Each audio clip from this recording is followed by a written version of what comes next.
동물의 다양한 생태와 습성을 알아보고 그 속에 담긴 과학을 찾아보는 시간입니다. 사이언스주 이동은 기자와 함께합니다. 어서 오세요. 안녕하세요. 네, 오늘은 어떤 동물을 만나볼까요? 네, 오늘은 아주 귀여운 얼굴로 사랑받는 동물입니다. 라쿤에 대해서 이야기해 보려고 합니다. 라쿤은 흔히 미국 너구리라고 불리는데요. 실제로 캐나다 남부에서부터 중미 지역까지 이 아메리카 대륙에 주로 살고 있습니다. 너구리라고 부르지만 사실은 족제비라든가 곰에 더 가깝다고 보고 있는데 발가락이 족제비와 같은 5개고요. 또 이 곰처럼 일어서서 두 발로 걸을 수도 있기 때문입니다. 네, 사실 라쿤은 그 얼굴도 귀엽긴 한데 뭔가 이렇게 씻어 먹는 행동이 있잖아요. 네. 그 뭐 솜사탕 같은 거 주면 물에 씻어 먹다가 이제 없어지는 것도 본 적이 있거든요. 네, 맞습니다. 이 라쿤의 학명이 씻는 곰이라는 뜻이라고 합니다. 네. 보통 자기 먹이를 물에 담그는 그런 모습을 많이 볼 수 있는데 이런 습관 때문에 붙여진 이름이라고 합니다. 앞서 말씀하신 것처럼 먹이를 물에 씻는 모습 뭐 이렇게 많이 보실 수가 있습니다. 정확히 말하면 씻어 먹는 거는 아니고요. 습관적으로 물에 넣었다가 빼는 거라고 합니다. 라쿤은 시력이 나쁘고 색을 잘 구분하지 못하기 때문에 앞발로 만져가면서 이 먹이나 물건들을 구분을 하는데요. 이때 이 발을 물에 넣어서 부드럽게 만들면 이 촉각이 예민해져서 이런 습성이 생긴 것으로 알려져 있습니다. 실제로 이 라쿤이라는 단어 자체가 인디언 말로 냄새를 찾는 손이라는 뜻이라고 합니다. 네, 굉장히 귀여운 행동으로만 봤는데 여기도 과학이 숨어 있었네요. 네. 이렇게 좀 물을 이용하면 라쿤이 물이랑 좀 가까운 곳에 살고 있나요? 라쿤은 이 사는 것은 주로 야생에서 숲이 우거진 곳에 살지만 이 물속에서 작은 물고기라든가 뭐 새우, 지렁이 같은 것들을 사냥해서 먹기도 합니다. 네. 실제로 라쿤이 수영 실력이 아주 뛰어난 것으로 알려져 있긴 한데요. 먹이를 뭐 담근다거나 물을 먹을 때는 주로 얕은 물가에서만 머물기 때문에 굳이 깊은 곳에서 수영하는 것은 자주 볼 수가 없다고 합니다. 네. 근데 이제 라쿤이 손을 워낙 잘 쓰다 보니까 이걸 보면서 손이라고 자꾸 얘기를 하게 되는데 네. 사실은 이제 앞발이라고 부르는 게 맞는 거죠? 네, 맞습니다. 뭐 보통 이제 손이라는 표현을 저도 많이 쓰기도 하는데 앞발을 쓰는 모습을 많이 보셨겠지만 최근에 또 화제를 모은 영상이 하나 있었습니다. 먼저 화면으로 한번 보시겠습니다. 네. 네, 지금 라쿤이 미국의 한 도넛 가게에 나타난 모습입니다. 아, 네. 아주 조심스럽게 이동하고 있는데요. 네.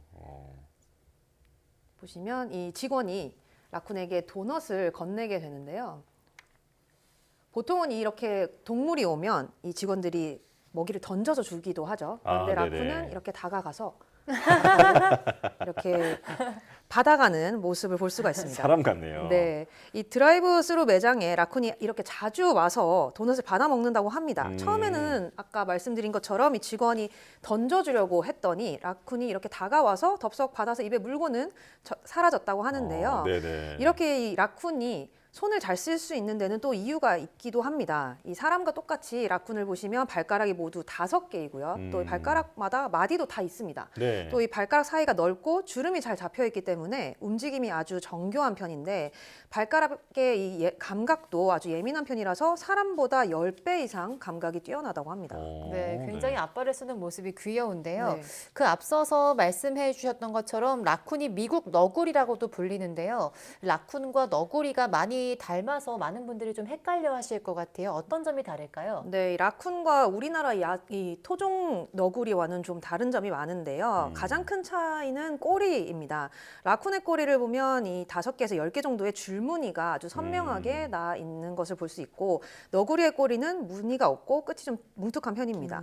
또 이 앞서서 라쿤의 발가락이 사람처럼 5개라고 말씀을 드렸는데요. 네. 너구리는 발가락이 4개입니다. 라쿤은 발가락이 모두 길고 잘 발달했기 때문에 마치 사람이 손을 펴고 있는 것처럼 생겼는데 너구리의 발은 좀 뭉툭한 편이죠. 그래서 너구리는 라쿤처럼 이렇게 두 발로 일어설 수는 없다고 합니다. 네, 아마 라쿤이 너구리의 일종으로 알고 계신 분들이 아마 더 많았을 것 같은데 이제 놀라운 사실이다 이런 생각이 들고요. 자, 그런데 라쿤을 최근에 키우는 사람도 늘면서 주변에서 볼 수 있게 된 것 같은데 원래는 야생 동물이잖아요. 이게 네. 사람과 잘 어울리는 편인가요?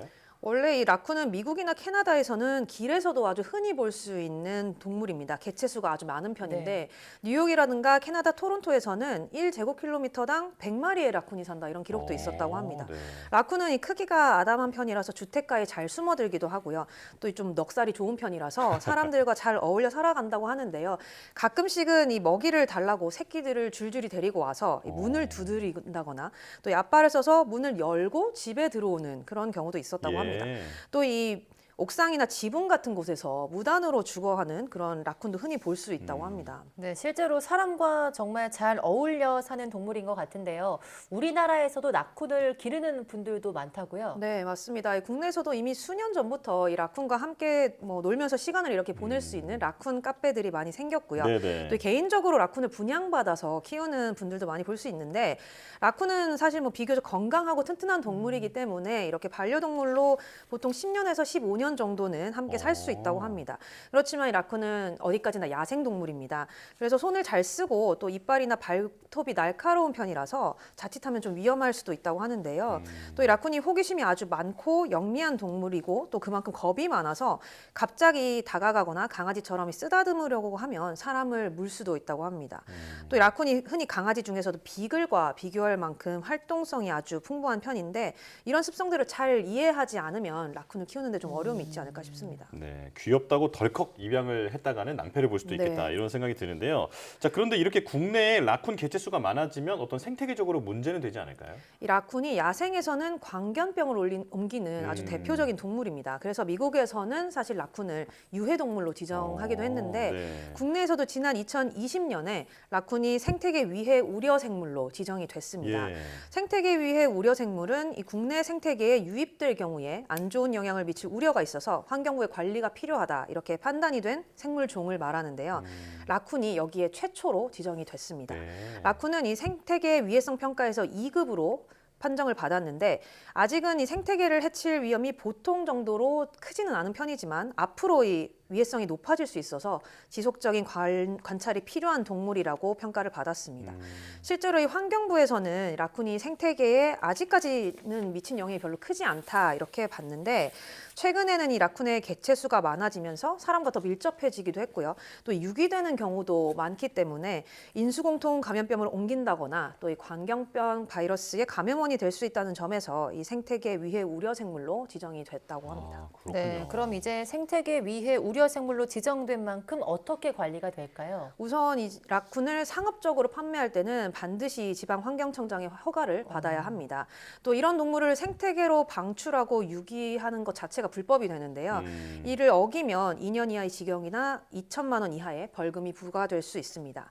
그런데 안타까운 것은 만일 이 생태계로 이런 라쿤과 같은 동물이 유입될 경우에는 원칙상 폐사시켜야 한다는 건데 동물 입장에서는 뭐 무분별하게 우리나라로 들어와서 이 제대로 관리받지 못하고 결국은 죽게 되는 이런 안타까운 경우가 생길 수 있게 되는 거죠. 네, 사실 라쿤의 잘못이라고 할 수는 없잖아요. 네. 그렇다면 이런 문제는 어떻게 해결해야 될까요? 네, 그래서 이 오는 12월부터는 아무나 이 라쿤과 같은 야생동물을 들여와서 동물 카페와 같은 이런 시설을 운영할 수가 없게 됩니다. 기존에는 이 라쿤 카페 같은 야생동물 전시 시설의 경우에 이 사업자 등록 신고만 하면 영업이 가능했는데요. 법이 바뀌면서 앞으로는 동물원으로 허가받은 곳에서만 야생동물을 전시할 수가 있게 됩니다. 현재 운영하고 있는 동물 카페는 미리 신고를 하면 한시적으로는 몇 년 정도 이 전시 허가를 받을 수 있는데 이 경우에도 이 동물을 전시할 수는 있지만 지금 같이 만진다거나 먹이를 주는 것 같은 일종의 체험 행위는 금지된다고 합니다. 네, 그런데 이렇게 되면 지금 운영 중인 동물 카페들이 문을 닫게 될 텐데 그럼 남은 라쿤들은 어떻게 될까요? 네, 이렇게 외래 야생동물들이 갈 곳을 잃을 경우가 생기게 되는데 이런 걸 대비해서 현재 이 국립생태원이 보호시설을 짓고 있다고 합니다. 모두 한 300개 채 정도가 머물 수 있는 야생동물 보호시설을 우선적으로 짓고 있는데 뭐 포유류부터 조류나 양서류 등을 모두 보호할 수 있도록 다양한 공간을 마련한다고 합니다.